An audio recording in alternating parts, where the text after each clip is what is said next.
هو ايه حكايه الوزه دي؟ قاعد في وزتك ومش عارف تاكل ايه؟ حيرة كل بيت دي يا هاني، انا كنت فاكر نفسي لوحدي. الواحد بيبقى قاعد في وزته كده ومش عارف ياكل ايه. اتفرج على الفيديو هناكل اكلة فسفور انما ايه؟ انا نقطه ضعف الفسفور. ونبتدي بصينية مارينا 5. اللهم ارزقنا بصينيه مارينا 5. شوية جمبري كده مقلي.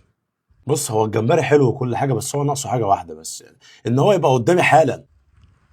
تعال نتفرج على جمال الصينية الاول. 3 استاكوزا. 3 استاكوزا؟ ليه، انا هاكل لوحدي ولا ايه؟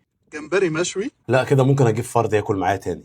فيليه كريسبي. سلام، انت كده هترجعنا بقى لايام الخرمشه الجميل. جمبري راس وديل صوت الخرمشة. فينك يا بيلا، فينك يا بيلا، ده انت كنت اكتر واحد بتحيي جوايا حته صوت الخرمشه دي. طاجن الوحش ابو سمنة بلدي. شكله غرقان في السمنه، ده حبيبه اللي عاملاه ده ولا ايه؟ بلح بحر وكمية جمبري باتر فلاي. انا احب البتر فلاي. انا كنت اعرف واحد كان اسمه عمرو بيلا، يعني بدون ذكر اسماء، يعني كان بيقول لك بتر فراي وكان مصمم ان هو فود بلوجر. وتعالى ناكل باتر فلاي. انا موافق. بص ده بزبدة بلدي. مش تعمل كده تحصرناش بقى على الرغيف البات اللي هنخش نمحره بشويه جبنه. وانت قاعد في وزتك. خساره، كان الصينيه دي كان ممكن اجيبها عادي على فكره بسهوله، بس المشكله ما عنديش وزه. بتقول ايه؟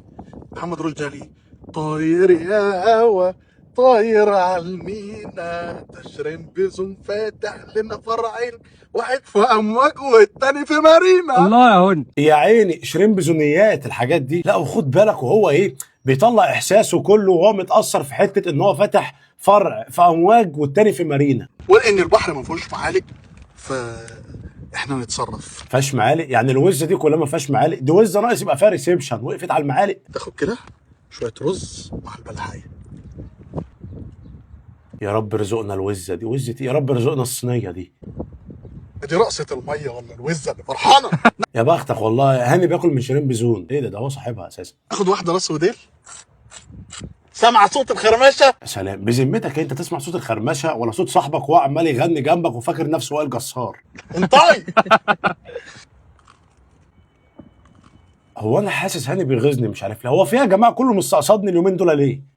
سامع بتقول ايه؟ ايه قالت ايه؟ البطي قوم فرحان منه وهات هات طاجن الوحش يا ابني. لا ده كده بيغيظني فعلا يا جماعه. طب ماشي، بكره ربنا يكرمنا واجيب وز شبه دي وهحط جواها صينيه مارينا. هات يا ابني. بسم الله.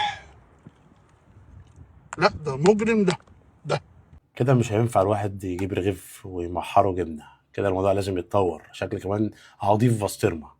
انزل اعوم شويه وارجع لك تاني. هتنزل تعوم في الماء وترجع لي تاني؟ يعني انت بتغيظني وكمان عايزني افضل قاعد مستنيك عقبال ما تخلص العومه بتاعتك وافضل قاعد جوه الوزه كده وطاجن الوحش قدامي وعادي كده عادي؟ لا انا مش قاعد. هو فيها انتوا كلكم مستقصدين ليه انت وحبيبه انا ماشي.